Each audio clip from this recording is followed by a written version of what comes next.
dibadbaxan maanta lagu qabtay fagaaraha taalada daljirka Dahsoon ee degmada Boondheer ee gobolka Banaadir ayaa waxaa soo qaban qaabiyay qaar ka mid ah ururada bulshada rayidka ee gobolka Banaadir, midowga ardayda Soomaaliyeed iyo rugta ganacsiga warshadaha Soomaaliya. waxaana ka qayb galay boqolaal dadweyne oo ka kala yimid degmooyinka gobolka Banaadir. dadweynaha ka qayb galay dibadbaxan ayaa waxa ay siteen boorar ay ku xarran yihiin erayo ay ugu soo horjeedaan tallaabada dawladda Mareykanka ay ku joojisay xawaaladaha Soomaalida ee ka howlgali jiray gobolada kala duwan ee dalka Mareykanka. gudoomiyaha maamulka degmada Boondheer ee gobolka Banaadir oo boqolaalka dadweynaha ka qayb galay kula hadlayay goobta dibadbaxu ka dhacayay ayaa ka hadlay dareenkiisa ku aadan joojinta shirkadaha xawaaladaha Soomaalida ee dalka Mareykanka. maanta bulshada halkaan isku soo baxday gobolka Banaadir ku nool waxay halkaan maanta muujinayaan cadeynayaan in muxuu ahaa ay ka xun yihiin ka codsanayaan dawladda Mareykanka inay arrinta dib ugu laabato.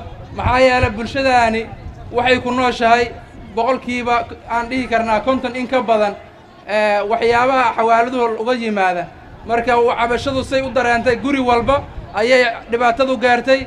dadkii waxay dareemeen guri walba ugu gashay baahidii. marka inay ka dhiidhiyaan ka cawdaan ka codsadaan muxuu ahaa dawladda Mareykanka inay arrinta dib ugu laabato. Jawaahir Barqab gudoomiyaha ururka haweenka gobolka Banaadir oo ka mid ahayd mas'uuliyiinta ka qayb gashay banaanbaxan ayaa waxa ay sheegtay inay si aad ugu xun yihiin joojinta xawaaladaha Soomaalida isla markaana dawladda Mareykanka ay ka codsanayaan in xawaaladaha dib loo furo. dhammaan dawladaha Mareykanka meel walba ay ka howlgalaan iyo xuquuqul insaanka intuu adeegtaba waxaan u diraynaa fariin. maxay tahay fariinta? in xawaaladaha Soomaaliyeed aan la xayirin. haddii la xisaabtan la rabo waxaanu leenahay dawlad Soomaaliyeed oo dalka ka shaqaynaysa.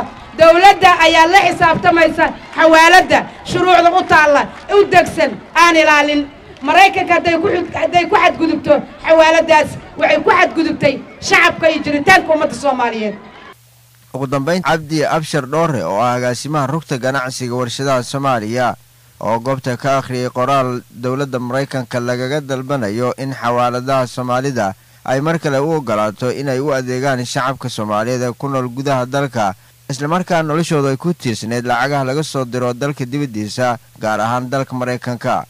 waxaan qiraynaa in xawaalada ugu badan ee Soomaaliya soo gaarta ay ka timaado dalka Mareykanka ayadoo lagu qiyaasayo 800 milyan oo dollar sanadii. guud ahaan xawaalada waxa lagu qiyaasaa 1.7 bilyan inay soo gaarto Soomaaliya. sidaa darteed kala bar xawaalada soo gaarta Soomaaliya waxay ka timaadaa wadanka Mareykanka.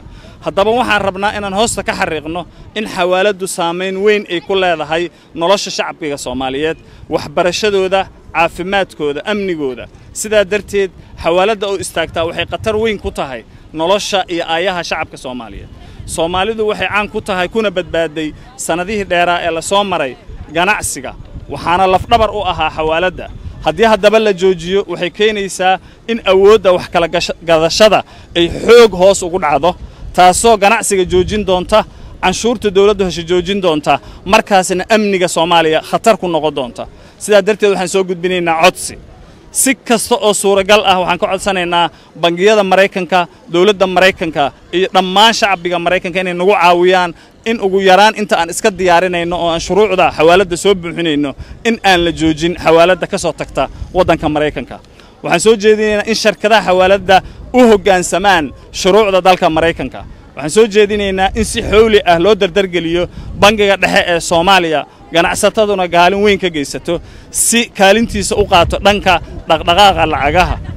in sharciga xawaaladaha ee dalka gudihiisa la dhaqan geliyo, caalamkana lagula shaqeeyo si sharciga iyo nidaamka la isku raacsan yahay waafaqsan. hay-adaha sharciga ama monetary regulation bodiga in la unko, xukuumadana laga gacan siiyo hirgelinteeda, ganacsataduna ay kaalin muhiim ah ka qaataan. warqadaha aqoonsiga diiwaangelinta dadka ee wadanka Soomaaliya in si degdeg ah loo hirgeliyo si qof walba ee lacagtaasi ay soo gaarto loo ogaado inuu lacagtiisa helay iyo meesha uu ka soo jeedo. tan iyo markii dawladda Mareykanka ay ku dhawaaqday in la joojiyo xawaaladaha ayaa waxa ay soo tarayay qaylilaanta ka imaanaysa dalka iyo dibadiisa taas oo ku aadan dhibaatada ka dhalan karta tallaabada dawladda Mareykanka ay ku joojisay lacagaha jaaliyadda Soomaaliyeed ee dalka Mareykanka ay u soo dirayeen eheladooda ku nool geeska Afrika. Ali Cabdiraxmaan Aadan, SNTV, Muqdisho.